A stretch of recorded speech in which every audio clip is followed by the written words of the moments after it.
Bien, entonces, ¿cómo es la patogénesis de la malaria? ¿Qué es lo que tenemos en la malaria? Tenemos anemia y fiebre. Esa es la característica en general para todos los tipos de trastornos. Y entonces, ¿cómo es que se explica la anemia? La anemia se explica por la reproducción del parásito. Ya hemos visto que el parásito se reproduce ¿dónde? A nivel de los eritrocitos. Y entonces lo rompe, lógicamente va a haber una disminución de la anemia. Otro detalle es que hay captura de los hematíes en el sistema retículo endotelial. ¿Y dónde hay sistema retículo endotelial? En vaso, macrófago, en el hígado los macrófagos tienen un nombre. ¿Cómo se llama ese macrófago? Células de Hughes. Entonces, y en la médula ósea también. Entonces ahí todo hematíe que está parasitado va a ser capturado y destruido. Por eso estos órganos, tanto destruir parásitos que tienen pigmento malárico, se ennegrecen. En la biopsia de estos pacientes, de los pacientes que mueren por malaria, se encuentra el hígado, el vaso, la médula ósea negras, ¿no? Por el pigmento malárico. Pero no solamente que capturan hematíes parasitados, sino basta que tengan algún antígeno del parásito pegado a la membrana, también los destruye, e incluso puede haber hiperesplenismo. ¿Qué quiere decir? Comienzan a destruir hematíes incluso sanos. Entonces aumenta la función del vaso en la destrucción de hematíes. Entonces por eso es que la anemia es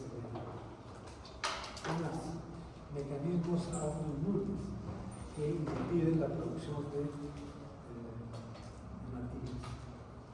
El pigmento malárico que altera la estructura de los órganos. Y para allá, para falcíparo, esto ya es para falcíparo, hay secuestros de eritrocitos parasitados en la microcirculación. Y la fiebre, ¿por qué se da?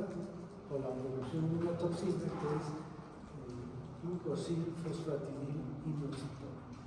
Este glucosilfosfatidilinositol del parásito aumenta la interleuquina 1, hace incrementar la interleuquina 6 y la prostaglandina E2. ¿Y dónde va la prostaglandina E2? Se va al hipotálamo y produce fiebre. Bien, eso es para toda la malaria en general. Pero en el caso de falcíparo hay otros detalles. Por ejemplo, hay citoadherencia. Está dado por estas proteínas CD34 y CAM1 y LAM1 que aumentan la citoadherencia. Quiere decir que alteran la carga eléctrica de la membrana de los eritrocitos. Y esto se pega a endotelio o entre eritrocitos, produciendo microtrombosis. Entonces hay aumento de la citoadherencia.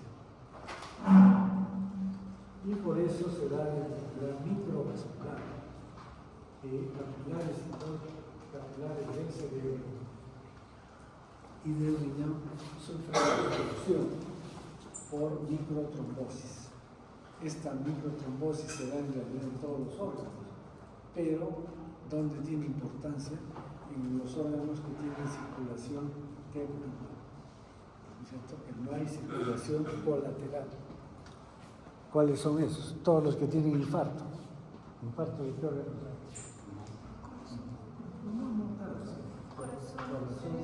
Cerebro, infarto renal, infarto cerebral, o sea, se obstruye y toda esa área ya no sirve. Entonces entra en hipoxia, primer estado, hipoxia, no, es parte de eso. Entonces por eso es importante la enfermedad microvascular. Además, hay pérdida de la elasticidad de los eritrocitos y deformación. Por lo tanto, a la velocidad que va en la sangre, esto se rompe. Esto aumenta la fragilidad de los hematíes. Hay disminución del transporte de oxígeno por los hematíes que están parasitados. No transportan oxígeno. Hay producción de factor de necrosis tumoral. Esto es importante porque ahora se usa rutinariamente dosaje de factor de necrosis tumoral. Es un indicador de mal pronóstico falsificado. Si encuentran factor de necrosis tumoral elevado, significa que va a haber mal pronóstico del paciente. ¿Qué otros mal pronósticos? ¿Qué otra cosa lo hará dar mal pronóstico de todo? La visualización de esquizontes. Claro, aparecen esquizontes en sangre periférica y hay hiperparasitemia, aumenta la cantidad de parásitos en sangre periférica. Esos tres son indicadores de mal pronóstico. Además, inadecuada representación negativa del interleucina 2, por lo cual sigue la fiebre, elevación del FAS ligando y exceso de óxido nítrico sintetasa. ¿Para qué es esta enzima? ¿Qué hace el óxido nítrico sintetasa? Sintetiza óxido nítrico, ¿no es cierto? ¿Y para qué sirve el óxido nítrico? Claro, produce vasodilatación, pero en realidad el óxido nítrico es un antiparasitario intracelular, pero también produce hipotensión. ¿Por qué? Porque produce vasodilatación. Entonces, ¿qué es lo que vamos a tener en estos pacientes? Hemólisis, hay anosmia, hay anemia, hay bloqueo capilar, anosmia, daño tisular, segredor riñón principalmente, vasodilatación y aumento de la permeabilidad capilar. Esto hace que se pierda líquidos al espacio extravascular y va a haber hipotensión. Hay efectos de la coagulación por daño hepático y por albuminemia por el mismo motivo. Hematías parasitadas transportan menos oxígeno, contribuyen a la náusea. Y entonces vamos a tener los pacientes en insuficiencia hepática, insuficiencia renal aguda, edema cerebral. ¿Por qué tienen que aprender esto? Porque ustedes están siendo preparados para la atención primaria de salud, es decir, centros de salud.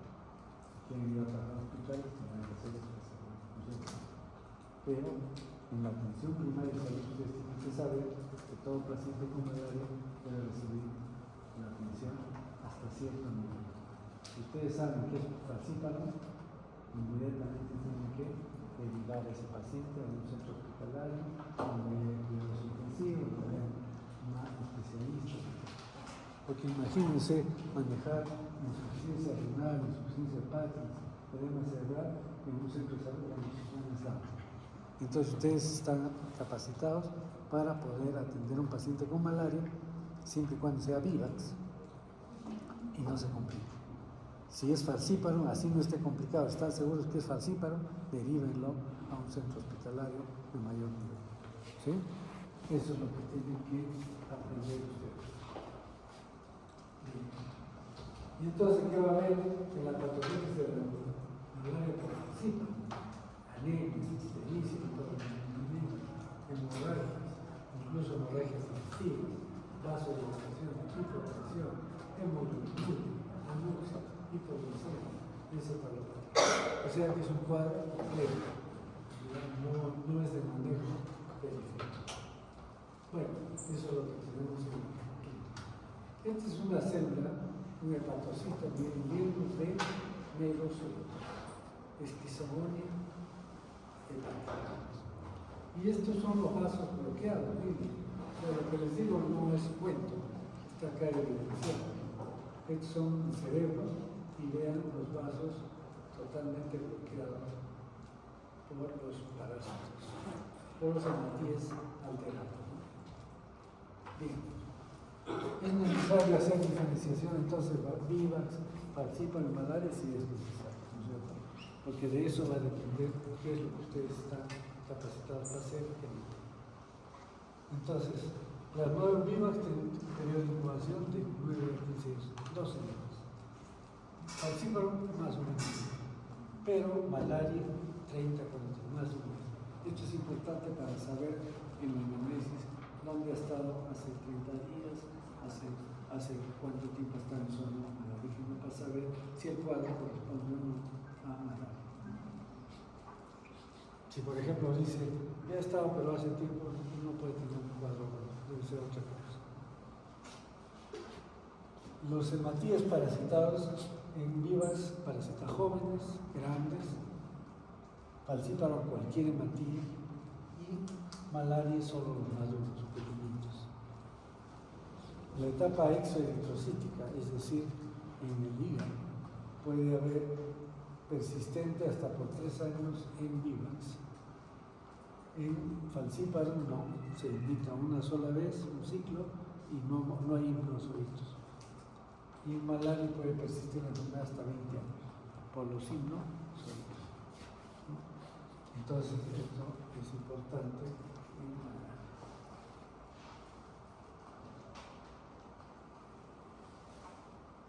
Luego tenemos los síntomas. La clínica común de la malaria es el estatus palúdico, la crisis palúdica. Y la crisis palúdica comprende fundamentalmente estos 3 síntomas. Primero es escalofrío. El paciente comienza a sentir mucho frío, empieza a tener contracciones musculares, a temblor, y eso hace subir la temperatura. ¿Cuánto duran los escalofríos? 20 minutos más o menos. Y de ahí viene la fiebre, por encima de 40 grados. Y esto va a hacer que el paciente tenga esta fiebre muy alta durante 6 a 8 horas. Y de ahí viene una sudoración profusa. El paciente suda, moja la cama, moja la ropa, y con eso cae la fiebre. Cae la fiebre y ya no se presenta esto hasta 48 o 72 horas según el tipo de plasma.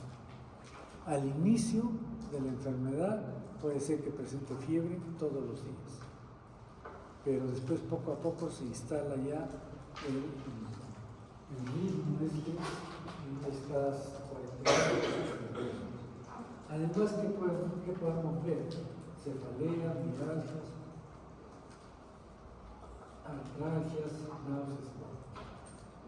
Y en los signos, hepatomegalia, anemias de la palidez y esplenomegalia. En la antigüedad no había métodos de diagnóstico para malaria. Y entonces, ¿qué se hacía? Se hacía el diagnóstico palpando el vaso. Incluso decían la enfermedad del vaso crecido. O sea, palpaban el vaso, estaba crecido y había fiebre, eso es malaria. ¿Por qué? Porque es muy frecuente en las pulmones. Hay ictericia y hemorragias. Este es un paciente en crisis palúdica. Y la malaria por falciparum grave. Vamos a tener ya, esto es grave. Esta es malaria cerebral, con coma, confusiones, insuficiencia renal aguda, anemia hemolítica severa, insuficiencia hepática aguda, edema pulmonar no cardiogénico, hiperparasitemia, miocardiopatía, coagulación intravascular diseminada, hipoglicemia y muerte del paciente. Entonces, esto es ya un caso grave que no puede ser manejado sino en una UCI, porque hay pacientes en coma, en condiciones, etc. ¿Cómo se hace el diagnóstico? Desde que aparece el microscopio. ¿En qué año aparece el microscopio? ¿Saben?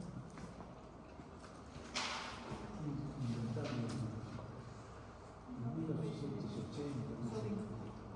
Y entonces, a ver, pues, ¿quién inventó el microscopio?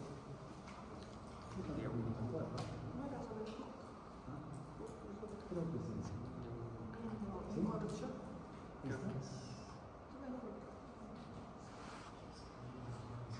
¿Sí? Janssen,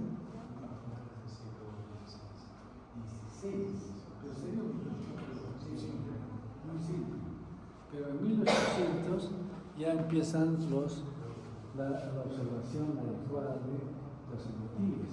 Y entonces encuentran ya el parásito en 1880. Y hacen diagnóstico de nativos parasitados. Y entonces, esto hace que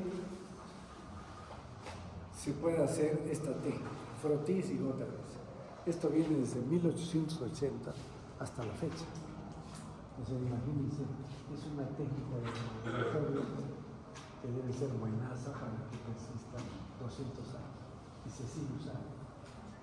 Es barata, es fácil de hacer y en requisitos solo se necesitan para poder usar.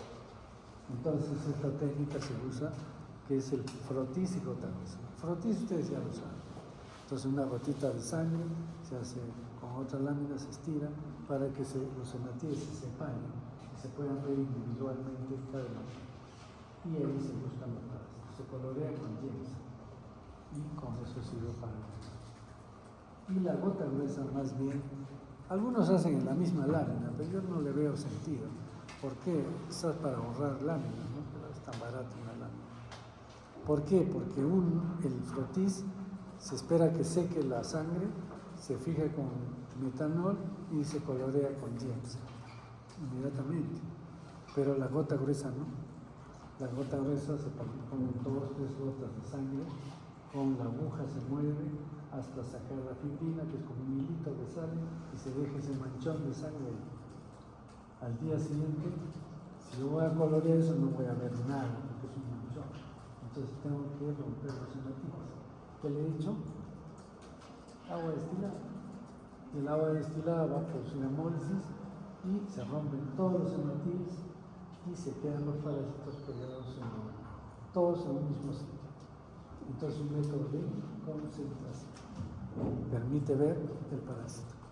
Pero hay que tener experiencia, pero ahí hay muchos parásitos. Pero ya no se ven las formas que yo les he mostrado. Lo que se va a ver son núcleos de merozoitos, están más o menos juntos, en caso de que salgan un esquizonte, o núcleos aislados, que es decir, es un trofozoito, pero lo que se suele ver es el pigmento malárico, que uno mueve el micrométrico y brilla. Entonces es importante también ver el pigmento malárico. Pero eso se ve en un solo sitio, rápidamente. Sirve para decir que es malaria, pero no para decir qué tipo de malaria es.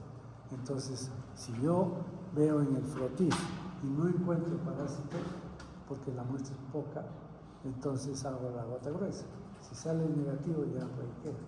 Pero si es positivo, tengo que volver a revisar el frotis o hacer otros frotises para poder encontrar el parásito y establecer la relación que hay entre el parásito y el hematíe para saber qué tipo de plasmodium es. Entonces, esta técnica se usa en mucho tiempo y sigue usando. Si ustedes están en un centro de salud y sospechan de malaria, ¿qué van a pedir? Frotis y eso. Hay otra técnica que es la coloración del ADN. O del DNA. La técnica se llama QVC. Y esto es el QVC. Acá está. Si nosotros tomamos una muestra de sangre del pulpejo del dedo con esos tubitos de microhematocrito, ¿han visto? Son capilares. Entonces uno pone y se llena todo el capilar de sangre y se centrifuga.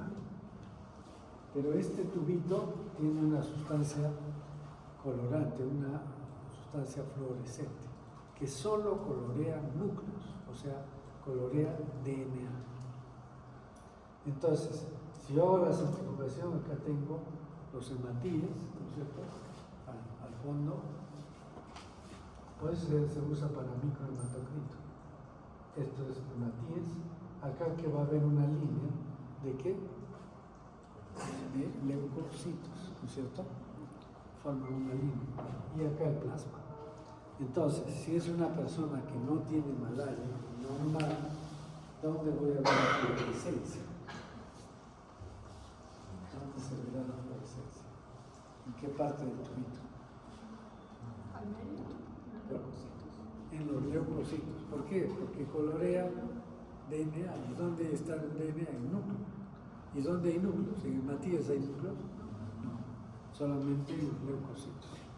Pero si la persona está parasitada, ¿dónde va a haber coloración? En los hematíes, porque el parásito tiene DNA, ¿no es cierto? Y esa es una técnica bastante simple. Pero, ¿cuál es el problema? En primer lugar, que cuesta, porque viene el tubito con sustancia fluorescente que colorea DNA, y además que se necesita de qué? De un microscopio de fluorescencia, que no está al alcance de todos, ¿no es cierto? Bien, esa es una técnica del QVC. Y la otra técnica es el parasite. El parasite significa parásito y sai es visión, ver el parásito. Y entonces, esto utiliza una plaquita como que se ha usado para el diagnóstico rápido del COVID, que uno iba a la farmacia y se compraba su plaquita, ¿sí? Y acá tiene una canaleta y abajo hay nitrocelulosa, una tira de nitrocelulosa. Y acá al centro hay anticuerpos monoclonales contra la histidina del parásito. Y entonces lo que se hace es colocar una gota de sangre. Esta gota de sangre se espera que se absorba por la platita rosita que está ahí abajo. Y si colorea esa línea, aparece un color, es que hay histidina del parásito. Y por eso sale la reacción positiva, antígeno anticuerpo. Si el paciente no tiene malaria, acá no aparece nada. Se ve así blanco. Es una técnica fácil de hacer, es de campo, no requiere microscopio, nada, pero cuesta cada prueba alrededor de 30 a 40 dólares. Entonces esto limita un poco su uso. Y el PCR es una técnica muy buena, pero ¿qué problemas tiene? Que es cara, que requiere un equipo sofisticado, que requiere entrenamiento para que aplique esto. Entonces no es de uso común. Y el ELISA, o sea, para detectar anticuerpos, ¿servirá para la zona inmunológica? No sirve. ¿Por qué? Porque la mayor parte de las personas ya tienen serología desde que nacen prácticamente. Pero sí sirve para un paciente que está en un país donde no hay malaria y que ahí la zona endémica y regresa y entonces le hacen serología, sale positivo, quiere decir que sí, porque en su zona no hay malaria. ¿Me entienden el concepto? Bien, la epidemiología de la malaria. Miren, es tan importante la malaria que la mitad de la población mundial está expuesta a la mitad de la población. O sea que es un problema de salud pública mundial. Pero de la gente pobre, porque afecta a los países tropicales de África, América y Asia. Especialmente la maligna, o sea, falcíparo, causa 400 millones de casos y entre ellos 1 a 3 millones de muertes por año. O sea, más muertes que el mismo COVID, ¿no? Pero es que el COVID afectaba a todos, ¿no? A ricos, a pobres, entonces sí causa conmoción social. Esto no, es la gente pobre que se muere en África y se muere, no les interesa, ¿no? Entonces, esa es la realidad de la medicina. Y entonces, eso es lo que pasa. Alrededor de 1.000 millones de personas están expuestas a riesgo de malaria durante la gestación. O sea que pueden adquirir la malaria durante la gestación. Y si eso sucede, va a transmitir al feto. En el momento del parto puede pasar hematíes parasitados al feto y producir malaria congénita. Se ve esto en algunos casos. La prevalencia de Plasmodium vivax y falciparum es similar en Sudamérica, sudeste asiático y Oceanía. ¿Qué significa? Que vivax están alrededor 70-80% y falciparum 20%. Que es diferente de África. En África la proporción es inversa, 70% de falciparum, 20% de vivax. Más falciparum. Un tercio de la población americana vive en sus condiciones ecológicas propicias para la transmisión. Por ejemplo, aquí en Arequipa, aquí en el departamento de Arequipa, hay condiciones ecológicas para la malaria. ¿Qué se necesita para la malaria? El zancudo. Aquí en Arequipa hay, en la ciudad no, pero en Tambo, en Oliendo, en Camaná, en Gorgona, Majes, todos estos valles tienen zancudos, tienen anófilis, porque hasta 1800 metros de altitud vive el anófilis. Entonces, ¿qué se requiere para que exista malaria en un lugar? El mosquito, personas, en todo sitio hay personas, y el parásito. ¿Y dónde está el parásito? En una persona enferma. Basta que vaya una persona enferma a esta zona, se hace picar por el mosquito y se difunde la enfermedad. Brasil tiene el mayor número absoluto de casos de malaria en América. Claro, tiene una población enorme, pero si es por prevalencias, Guyana y Belice tiene un poco más que Brasil. ¿Y esto qué es?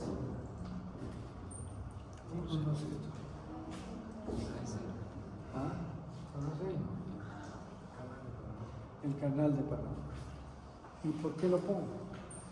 Porque el canal de Panamá iba a ser construido un poco más al sur por los franceses y encontraron dificultades de terreno, pero fundamentalmente se morían sus trabajadores. ¿Y de qué morían? Malaria y fiebre.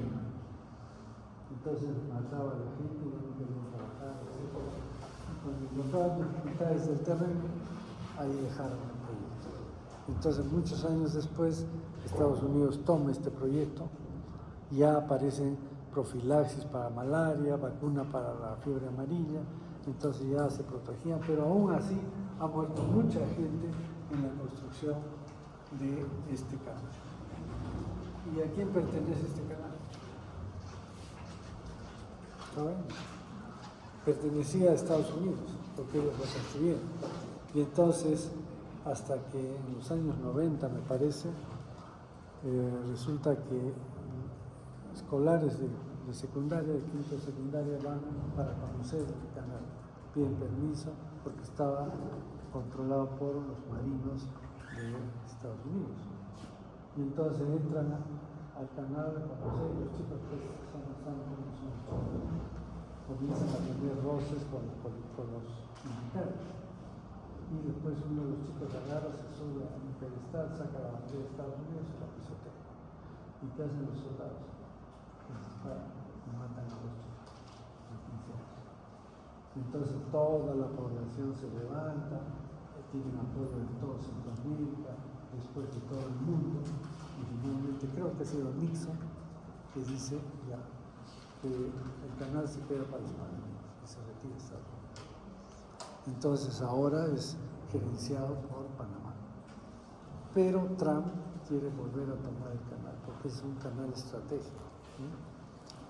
Y esto es un sistema bien ingenioso porque el nivel de agua del Atlántico no es igual al del Pacífico.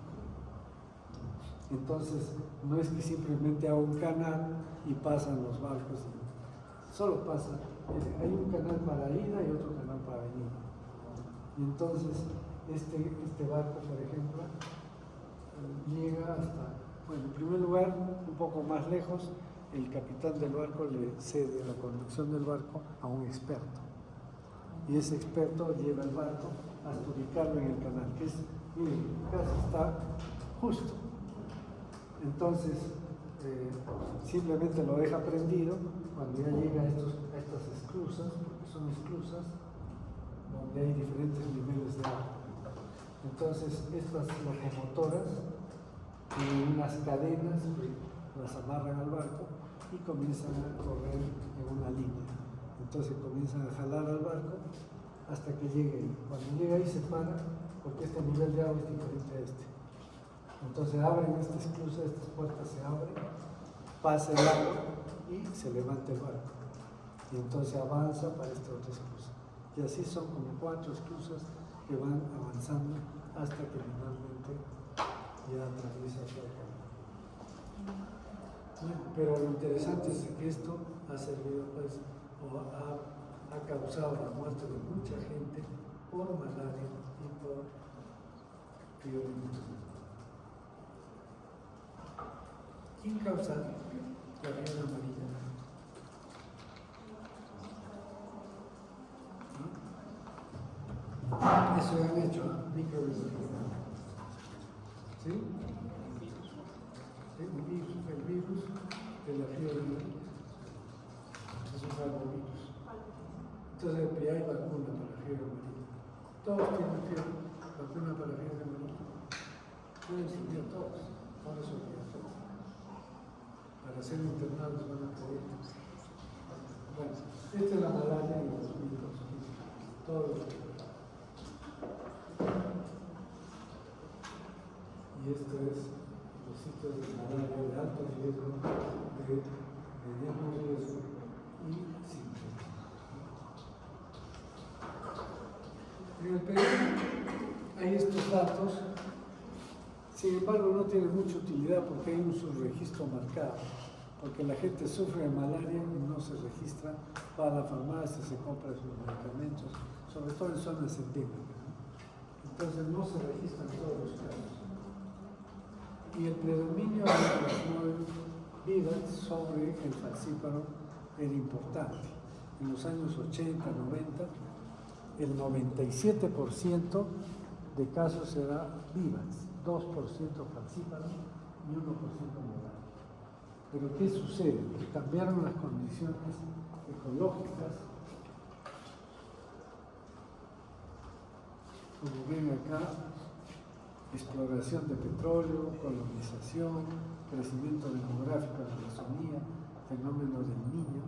Este fenómeno del niño trajo falciparum a Tumbes, Piura, Chiclayo y toda la selva. En la selva hay un río que se llama Putumayo, y el Putumayo divide la zona malarígena con falciparum para el norte y sin falciparum para el sur. Sin embargo, esto se ha roto debido sobre todo al narcotráfico y a la guerra del CENEPA. El narcotráfico, ¿qué hace? Avionetas circulan rápidamente de un sitio a otro, Colombia sobre todo, que tiene falciparum, y entonces llevan personas enfermas, llevan mosquitos en las avionetas, regresan, y entonces ha aparecido un aumento de falciparum.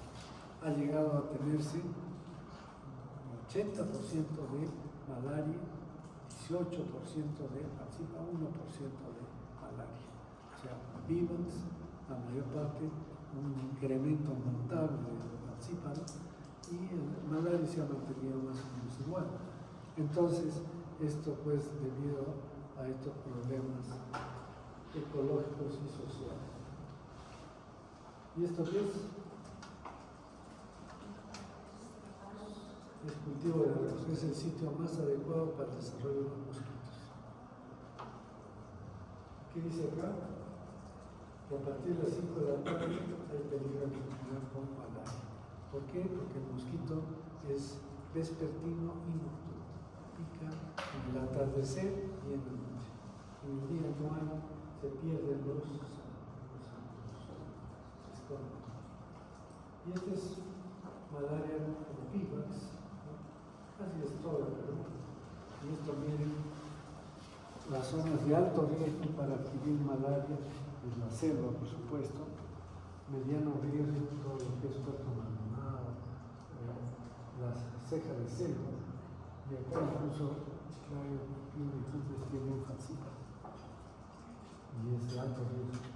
Y los demás son zonas de poco riesgo, mediano riesgo, pero en realidad todos los departamentos, excepto Juárez, Arequipa, Huehuetlán. Pero tenemos las condiciones para que en cualquier momento pueda venir. Entonces, ¿cómo evitamos tener malaria? ¿Las vacunas están en desarrollo? Sí. En el año 2000, más o menos, en el inicio de este siglo, Patarroyo es un investigador colombiano que trabajaba con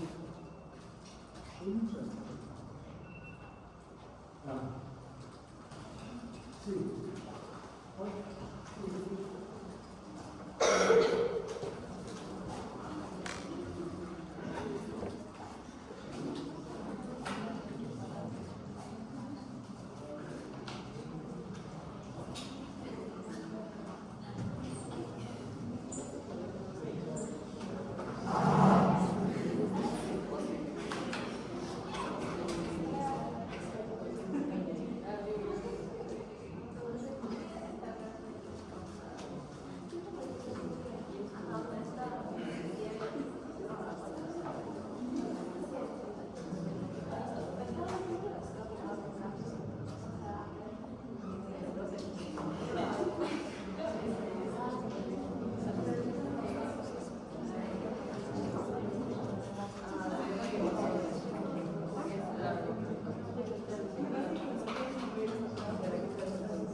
Entonces, esta vacuna significó que este doctor Platarroyo se separa de los americanos y dice, ya, yo voy a ir por mí, es más rápido, y logra sacar una vacuna. Y la Organización Mundial de la Salud le compra la vacuna, y que se llama esta vacuna, la aplica en África, y tiene una efectividad del 40-45%, o sea, no sería mucho. Entonces dijeron, no, que tiene algunas deficiencias, y se suspende. Entonces se ha seguido trabajando, y hace unas semanas recibí una comunicación que ya hay una vacuna deficiente. O sea que ya están en el proceso de masificación, de producción en grandes cantidades para controlar la malaria. Es una maravilla realmente que exista ya una vacuna para malaria, ¿no? Entonces ahí estamos. El uso de repelente, ustedes saben, el repelente funciona media hora y de ahí se va. Uso de mosquiteros es también de mucha utilidad para dormir, sobre todo. Pero no todos están durmiendo en la noche. Hay gente que trabaja, hay gente que circula, entonces siempre se infecta. Estos mosquiteros tienen incluso insecticida incorporado, que viene el mosquito, se para ahí, muere. Y hay diferentes grosores para diferentes mosquitos. Pero el anófilo es grande, o sea que no hay problema. Hay la otra algunas tienen más finos. ¿Cómo hacemos el control de la malaria? Esto es, entonces, uso de mosquiteros. Viviendas con protección de puertas y ventanas. Estas telas metálicas que se ponen y se cubren para que no entren los mosquitos. El uso de insecticidas de poder residual. Quiere decir que son insecticidas que pueden durar 3 meses, 4 meses. Y se aplican en la pared. ¿Por qué en la pared? Porque el mosquito siempre que viene se para en la pared. Nunca viene directamente y pica. Se para en la pared, espera que se apague la luz, que la persona esté durmiendo y entonces recién ataca, ¿no? Entonces, estos insecticidas. Y la quimio profilaxis, por supuesto. Los turistas o la gente que va a zona endémica por un tiempo tiene que usar quimio profilaxis. Bueno, ahora ya vacuna. ¿Y cómo se hace el control? A nivel de larvas. ¿Cómo podemos matar las larvas? Las larvas con un químico que se llama bate. Se echa en una laguna y va a matar a... Ha habido una época que era desesperados, la gente echaba petróleo. Y ustedes saben que el petróleo cubría la laguna, pero ya moría todo. Peces, todo. Entonces está prohibido eso. Entonces estas sustancias se pueden usar a mate. O el control biológico. Se crían peces del género Gambusia. Este género Gambusia se alimentan de larvas. Son peces pequeñitos que se comen a las larvas. Entonces de esa manera se hace el control biológico. El adulto se hace con químicos de acción residual, hemos visto, y el control biológico es muy limitado. Se ha buscado depredadores, hay unas avispas que se comen a anófeles. Control biológico también, desde el punto de vista genético, han irradiado a los mosquitos machos y los han soltado para que engañen a las hembras. Ya no se reproducen, ¿no? Pero es muy limitado, no tiene mucho efecto. Diagnóstico y tratamiento de casos, esto sí tiene que hacer ustedes. Si está en una zona hiperendémica, más del 20% con malaria, ¿qué tienen que hacer? Todo paciente con fiebre, le dan tratamiento. Todo, simplemente. Es una excepción en medicina. Si es una zona endémica, no hiperendémica, entonces, ¿qué es lo que tienen que hacer?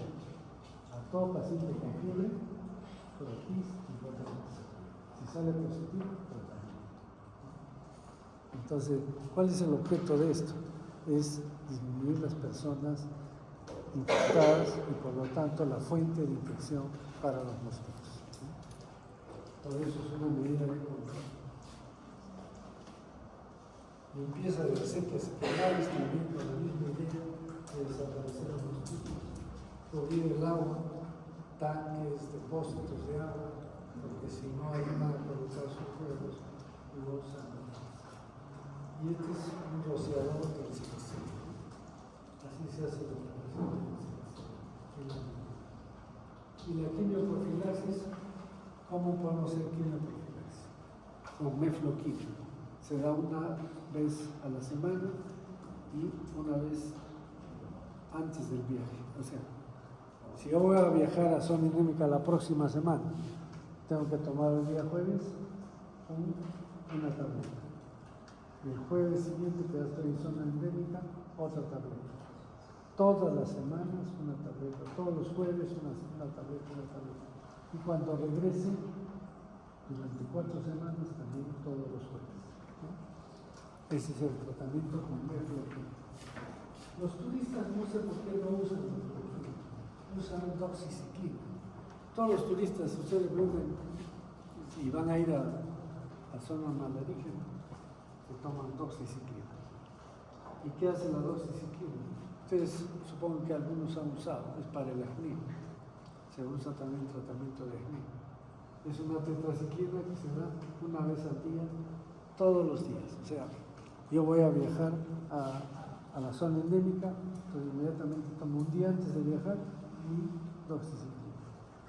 Todos los días que esté en la zona endémica. Y durante 4 semanas también, todos los días, una tableta de doxiciclina. Esa es la quimioprofilaxis.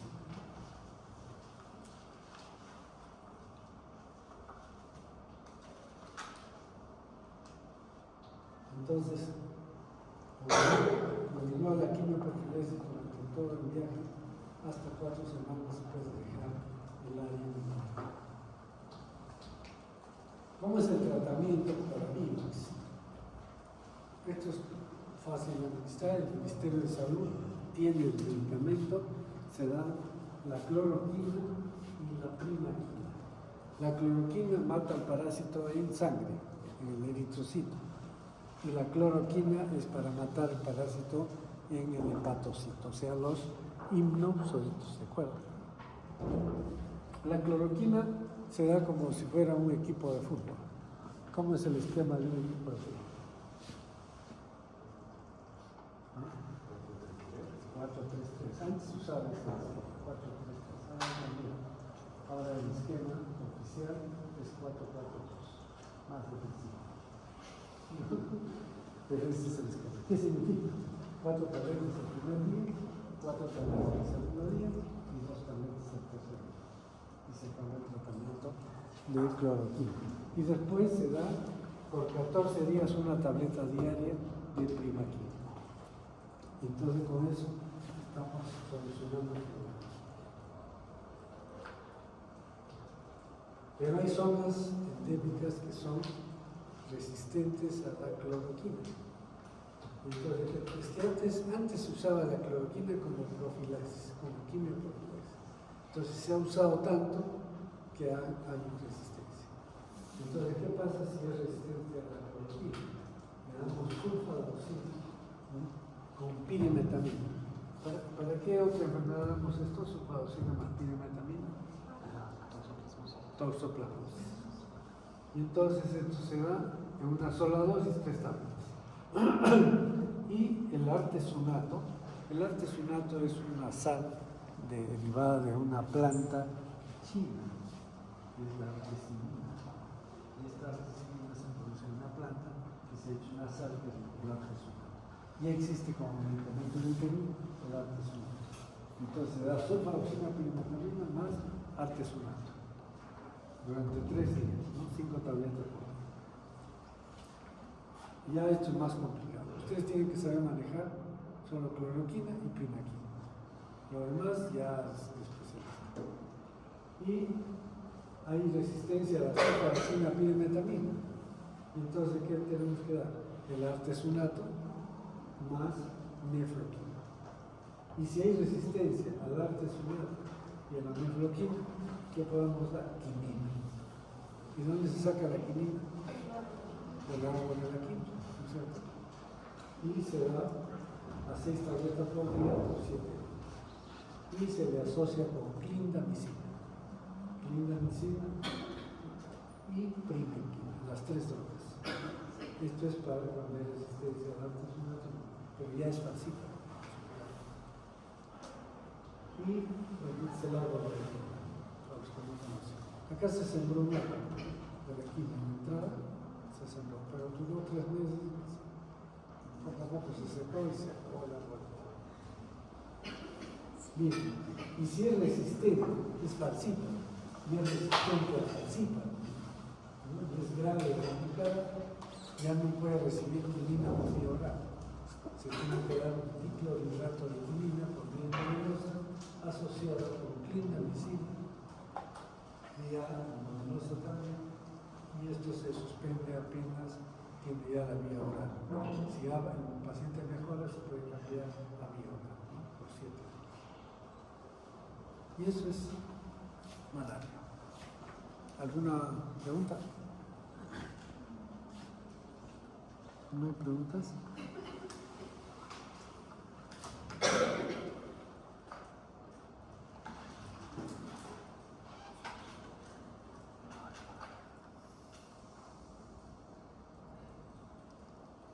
¿Qué sección son ustedes? ¿No?